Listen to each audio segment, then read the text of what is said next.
I absolutely love goal setting. I love the opportunity to dream big about the things that I want to work on, the potential futures that I can build for myself, but something that is essential to this is being able to plan out the goals that I'm setting for myself. While pre-printed goal planners do exist, I've found that they kind of lock you into a rigid structure that doesn't necessarily work for every type of goal, so I personally opt to make my own, and that's what we're going to be doing in this video. If we haven't met before, hi, I'm Jess or JashiiCorrin. I'm a big goal-getting enthusiast who also gets first page anxiety in any new journal, but it's okay because I am keeping this setup super simple, mainly because when it comes to my goal planner, I want it to be very easy for me to get in here. I don't want to feel any kind of like friction or restriction by having to make things look decorative or pretty. That's not to say it won't be neat and orderly, because I need to be able to use the information I'm capturing in here, but as far as using stickers and washi tapes or doodles, you won't find any of that in this journal, because I don't deem that to be necessary for the purpose I have for this notebook. There are some notebooks in my lineup where decoration is a little bit more essential, mainly because it just makes the process a little bit more joyful, but for my goal planner, it's very much just mapping out what goals do I want to work on, how am I going to work on them, and reflecting on my process as I go through. Here on the first dot grid page though, this is where we're going to be setting up the index.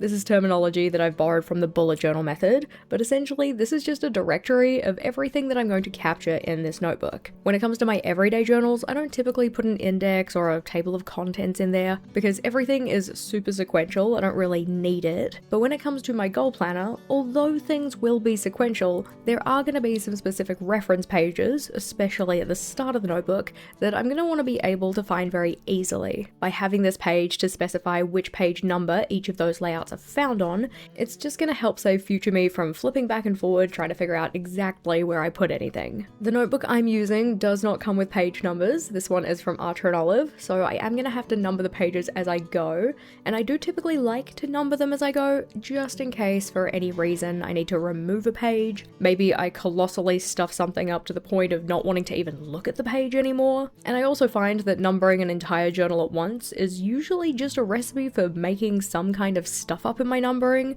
which throws off the entire numbering system. Plus, it's just not very fun. It's like sit there for 5 minutes writing tiny numbers. Nah. Rather than titling the page index, one of the things that I always like to do in my goals journal is write in one of my favorite goal-getting slogans, sayings, and that is, you have done hard things and you can do hard things. This is just a reminder to myself that even though oftentimes when we're working on goals, we get to that point where everything feels like a struggle, everything feels too difficult or too challenging, and we just want to throw in the towel, this little slogan is the thing that reminds me that, like, sure, okay, it's hard, but you've done hard stuff before, so let's just do it again. Most of the time when people set up an index page, they don't normally pre-populate where things are going to be, but because I've already planned out what layouts I want at the start of my notebook, and the order they're going to be in, and how many pages they're going to take up, I figured that I could just get in here and jot down all of those layouts ahead of time. In terms of timing though, from first to final touches, the index took about 7.5 minutes to set up, that including putting in the second line highlights, writing in the quote, and populating it with the pages I'm going to be setting up. But after this, we're flipping over to the first reference spread, which is actually 3 separate references arranged over the 2 pages. On the left-hand page, which we're starting with, the 2 sections I'm going to be putting in here are features of good goals and types of goals. The information I'm capturing on both this page and on the right hand side is stuff that's taken from Epic Goals, which is the goal getting system that I like to use to set any and all of my goals. I also feel like I'm going to be saying goals a lot in this video, so take yourself a shot of water every single time if you want to stay hydrated as heck. But in terms of the good goal features, this is just going to be a little checklist for myself, so that anytime I start to think about a new goal and try to write it down for myself in a way that I'm going to remember it, I want to make sure that it fits against the 3 criteria of being clear, controllable, and connected to me. This is very much about how we write down or word our goal so that then we don't forget it, and so that it still feels motivating for us to get done. Because the pages we're setting up here are very much references, they are going to be quite full compared to some of the other ones we're going to set up, and I figured I'd populate them as part of this setup video so that you can really see the information I'm capturing here and how I'm arranging it on the page. Having a square-sized goal journal is something that's a little different for me. Previously, I was using an A5, mainly because I had the perfect notebook for it. It was one that had a little flag on the front that said you can do this, and it felt very goal appropriate. But I found that when it came to planning my goals, really getting into the nitty-gritty of what I needed to do and when I was going to do it, it was just going to be easier for me to have a little bit more horizontal space. Mainly because when I plan my goals out, I do like to tie them to week numbers, and as I do quarterly goal setting, that means having 13 columns just dedicated to specifying what week any task was getting done in. In an A5, you do definitely have more than 13 boxes across, you have 26, at least in the notebooks I typically use. But it did mean that with the amount of space I had to just write in the tasks, things were starting to look a little bit tight. Moving to a square size journal is my remedy for that. This one has 37 doc grid boxes across and 37 down, so a similar height to an A5, but then a decent bit more width. In terms of the second section on this page though, this is where I'm outlining types of goals. In Epic Goals, we don't use the SMART goal framework, or essentially typing goals by being smart or not smart. We look at the categories of time frame, controllability, novelty, and sign. Each of the different types within these categories offer different benefits and restrictions or limitations for your goals, and that's not to say that one type is superior to another, it just comes with its own set of considerations. On the space here, I just wanted to outline what those categories were, what the types were, and a short description to help me categorize my future goals. And I may also eventually come and include a table of the different possible benefits for the different types and the things to watch out for, but I didn't end up doing that as part of this setup. In terms of timing though, to set up the full page here, from first to final touches, that one took about 16 minutes, with a lot of that time going towards actually writing the information in, but it's time I don't really mind spending on it because this is going to be a really helpful reference for me. That's pretty much the same with any journal I set up. I don't mind putting the time, effort, and energy in if there's going to be a payoff come the end of that. On the right hand side though, this is where I'm going to be putting in another reference page, this one being for the Epic Goals scoring system. This is where Epic Goals gets its name, with Epic standing for enjoyable, practical, impactful, and challenging. As mentioned, all of the information that I have captured on this spread and the reasoning for all of the other structures that I'm using in this journal is all captured over in Epic Goals. That one is a course that takes you through the entire process of goal brainstorming, selecting the appropriate goals, planning them out in full, taking action, and then reflecting so you can make more progress moving forward. And if you wanted to set and plan goals that actually get achieved next year, then I would very much recommend checking it out. That one is linked in the description box, or there's a QR code on screen here that you can scan to take you over to the information page, but that one has been designed to take you through the entire goal process, so even if you don't know what you want to work on, we go through how to figure that out. If you find that you always have way too many goals, we talk about how to pare them down. If you find setting goals fairly easy, but planning goals is something you struggle with, we have a full module just dedicated to that.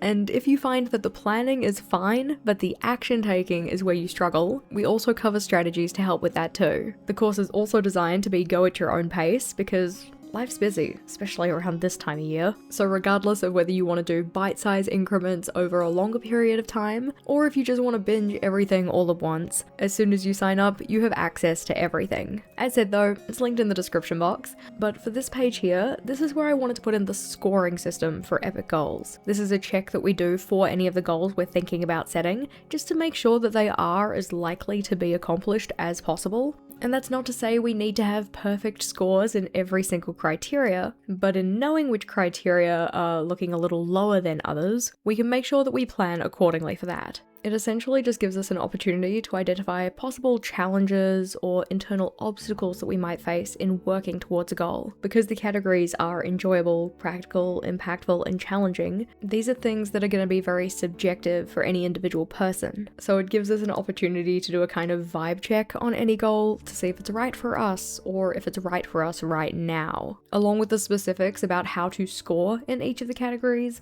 I also wanted to include myself a little list of questions to ask, or essentially the question that I will ask myself for each of those criteria, so then I can assign the rating out of 5. This is something that I find myself going back to time and time again in the course workbook, so I figured I might as well just have it in my goals journal as a reference for myself. In terms of timing though, to set this one up it took about 29 minutes, with that time mainly again being dedicated to writing everything in. But now it's time to flip over to the spread that definitely took the longest to set up because it has a lot more writing in. This one coming in at about 40 minutes, and that's because this space is going to be for all of my reflection questions. Reflection is something I very much believe in. It's how we acknowledge the progress we've already made and plan for making future progress. And I like to do reflection on different time intervals, with each of those time intervals getting a slightly different set of questions or things I'm focusing on. I find though, if I do not have a reference of what my reflection questions are, anytime I come to do a reflection session,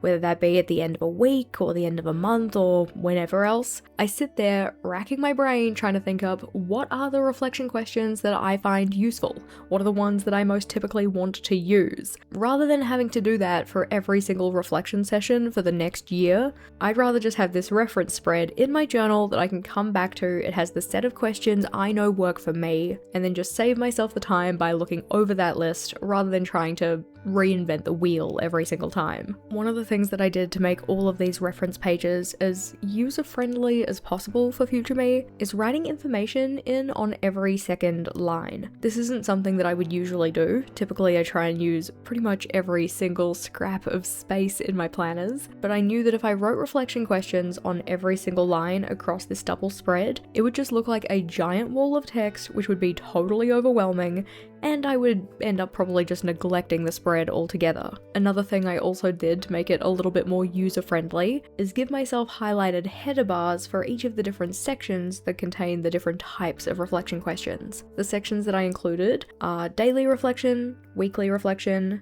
mid-cycle check-ins, end-of-cycle reviews, my quarterly reflection questions, and then 2 spaces for goal-setting reflection questions, mainly because I have quite a lot of those because I like to do a very in-depth or thorough job of my goal brainstorming. There are also 3 other sections titled Looking Back, Looking In, and Looking Forward, because this is the general structure that I do for my reflection. It's a nice way to make all of the reflection types kind of the similar or have a kind of set structure, while also making sure I do a thorough job regardless of which time interval I'm looking on. In terms of the materials that I decided to use for this setup, I really just focused on 4 pens, one of them being the regular black writing pen. I'm using the Sarasa Mark-On from Zebra, and then the highlighting pens, which are 3 different colors of brush marker. All of the materials I've used are in the description box, so if you're curious about anything in particular, that's where to check. But as I mentioned at the start, I very much want to make it so that then when coming into this journal, I don't have any restriction or friction, and having too large a set of materials to use is definitely a friction point, especially because if I'm using very particular pen types or pen colors, I'm the kind of person who will feel like I need to keep those out for the entire of the year so that they are readily accessible so that I can use them in this notebook. Thankfully, the black pen is my regular everyday writing pen, and the pale grey that I've used for the second line highlights, those are ones that I always keep in my pencil case anyway, but the 2 blue pens that I've used for either the page headers or the section headers, those ones I am now also going to be keeping in my pencil case. By making the setup or the structures a little bit more simple in terms of supplies used, it just means that I don't clutter up my pencil case with things that don't need to be used on like an everyday basis or anything. I was tempted to just use grey, and I have done that in previous iterations of my goal planner, but I really liked how the colour scheme tied in with the cover of the notebook, and it also helps me distinguish between the bodies of text versus the header bars for any of the sections. Now obviously across this spread I have quite a few reflection questions, but if I were to pick one reflection question, like one to rule them all, the most helpful reflection question that I have ever used, it's one that I typically use for goal setting, and that question would be, what progress or achievements do you want to be celebrating at the end of this period? The period depends on what kind of time frame you're looking at. I typically set goals on a quarterly or 3-month based system, so at the end of these 3 months, what progress, what achievements do I want to be celebrating? But if you're thinking about goal setting for an entire year, that would be at the end of next year, come December 31st. What milestones do you want to have hit? What accomplishments do you want to have? What progress do you want to be proud of? Of course, given how much I've written here, there are also other reflection questions I find useful, but that one would probably be my all-time favorite. As said, in terms of timing, this layout took about 40 minutes from first to final touches, but I'm really glad to have this in here as a reference. It is going to be so super helpful for future me. But flipping on over, the next spread we're setting up is dedicated to level 10 life. Now you may have heard this one be referred to as Wheel of Life or something else that's similar, but essentially it's just taking all of the different areas of your life and giving them a rating out of 10, where 10 is like peak satisfaction and 1 is like, wow, everything sucks, this is trash. One of the issues I have consistently found with a level 10 life system though, or rating life areas on a number-based scale of 1 to 10, is consistency between my ratings each time I do the check-in. Like sure, we know the difference between a 1 and a 10, that's pretty obvious, but what's the difference between a 6 and a 7?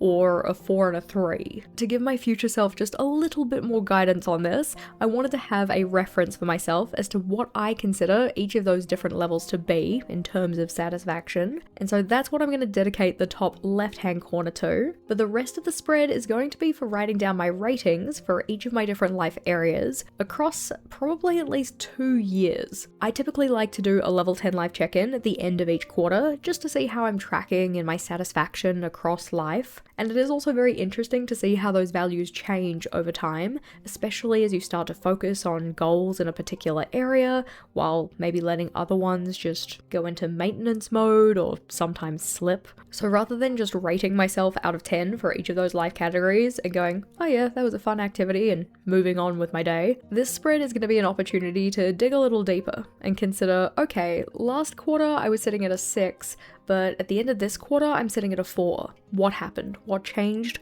Do I want to set goals in that life area to bring it back up to a more comfortable standing? Or similarly, maybe last time I rated it, it got a low score, and now it's looking a decent bit higher. What changed? Was it because I did goal work in that category and I'm feeling a lot more satisfied?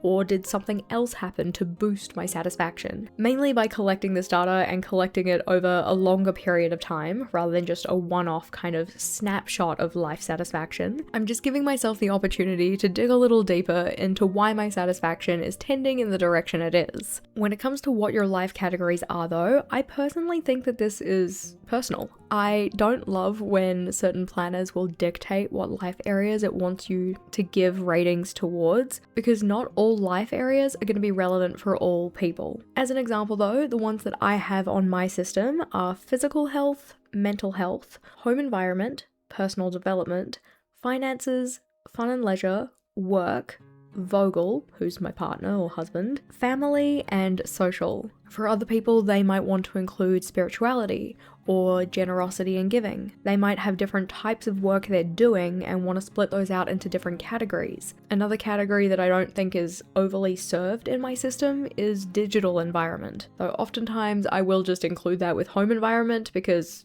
I kind of live online. But thankfully, given that I have 10 and I wanted to have that little rating scale section, I figured out a way to make all of those sections work together nicely. It did take me a second to plan this spread out though, because I was originally thinking like, oh, do I need a key for the ratings? Do I want to have another header bar that specifies which quarter of which year I'm doing my ratings for? If I find that I'm bothered by not having that information, I'll probably include a tip-in or something similar. But flipping over, the next layout we're setting up is one that I'm actually moving from a different journal into this one, that one having been my long-term collections journal. The idea behind my long-term collections journal is that it was for long-term collections or reference materials that I wanted to keep over the span of multiple years rather than just capture it in an everyday journal and then have to either reset it up in my next journal or remember which one I was in. But I got to a point where I wasn't looking for that information in that long-term collections journal. I'd be more likely to look for it digitally on Notion, or it might have been goal related and thus more appropriate to put in here. That's the layout we're setting up on this spread,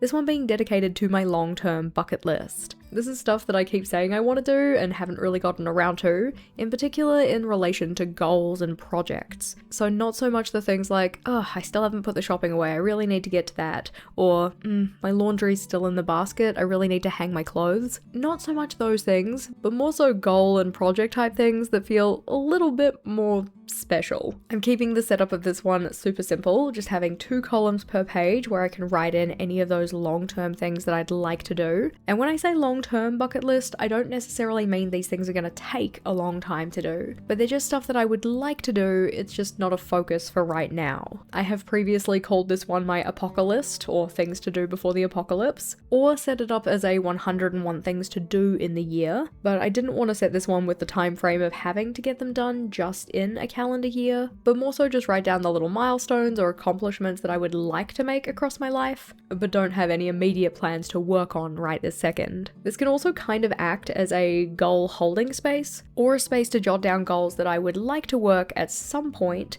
and thus next time I come to set my goals, I can come back to this spread and consider if there are any that now is the right time to work on them. Given that it is just an open list, this one took about 8 minutes to set up, with essentially all of that time going to putting in the second line highlights. In terms of those start of journal reference pages, those are the only ones I thought I needed, so now it is time to mark in where will officially be the start of 2026. I like to use a little strip of washi tape down the side of any page that kind of signifies a change in the quarter or a change in the year, mainly just to make navigating in the journal a little bit easier. But once that one's put in and trimmed up, then I can actually set up the kind of intro page for 2026. The left hand side of this one is going to hold what would also be a layout that I would typically include in a different journal but have moved over into my goal planner, this one being for my letter to me. At the start of every year I write myself the end of year me that kind of just covers what I'm hoping for the year, any recent accomplishments that I was proud of so that I can kind of remember those at the end of the year, and some words of encouragement for the year ahead. So for instance, at the very start of 2025, I wrote myself a letter for December 31st Jess to open. In that one, I talked about the accomplishments from 2024, the hopes for 2025, and well-wishings for 2026. It's kind of just a nice little snapshot of the stuff that's important to me, the stuff that I felt was worth mentioning, and a way to give my future self a little bit of encouragement. But that letter is one that I always type up, print off, and then stick into my journal, usually in the form of an envelope or pocket, but I wasn't too sure what size I was going to use for 2026, so I've just left the page open. But on the right hand side, this is where I'm going to be able to jot down any milestones or achievements I have across the entire of the year. I normally just write these down as they happen, so I don't need the page to be overly structured, so really it's just the header of milestones and achievements, and then 2 columns of second line highlights where I can write in anything that happens. Normally I like to log those with a small description of the happening and also the date that it happened, and it essentially just acts as a little record of accomplishment for myself. Given the amount of space I have on here, I will probably include both big and small wins. I just need to remember to come back and actually fill it in, because being as goal oriented as I am, I oftentimes fall victim to not giving myself kind of the opportunity to celebrate my progress, or celebrate the things that I have already accomplished or won at. As far as timing goes for this spread though, it only took about 6.5 minutes to set up, that including the time dedicated to sticking in that washi strip. But the first thing I'm going to be doing as part of my goal setting for 2026 is reflecting on how Q4 of 2025 went. Now I'm not quite at the stage where I'm ready to do that reflection just yet, we still have a little bit of Q4 left to go, but I thought it would be good to have at least the start of a scaffold in here for myself. Mainly that's coming in the form of a page title and scaffolding out the first section of the reflection, that being just a list of any of the goals and projects that I assigned myself for Q4. Not necessarily the ones that I worked on, but the ones that at the start of the quarter I said, yep, during this quarter I'm going to be working on da da da. From there I like to check in and say like, what is the status of each of these? Have they been finished? Have they been parked? Have they been completely neglected, or are they still in progress? And then I'll go a step further to consider what my wins have been, what challenges did I face, and really just following that looking back, looking in, and looking forward framework that we talked about on the reflection question page. Given that it is just really light scaffolding on this spread though, this one only took about 3 minutes to set up, but it is going to definitely need some more time dedicated to it so I can get in and do that reflection process before I really start thinking about brainstorming and setting goals for the new year. Flipping back so that we can flip through, I am so super pumped to use this journal and to get into new year goal setting, and as mentioned, if you want to know more about the system I use for all of my goal getting, the one that will help you get ahead for 2026 and hit the ground running, then Epic Goals is linked in the description box for you to check out. While in this video, we set up the main kind of start of journal structure, when it comes to filling in the pages of this notebook, what it mostly is going to be are my individual goal plans for specific goals. If you wanted to see what those look like in the main structures that I use for essentially every single goal that I set for myself, then this video is the next one to check out.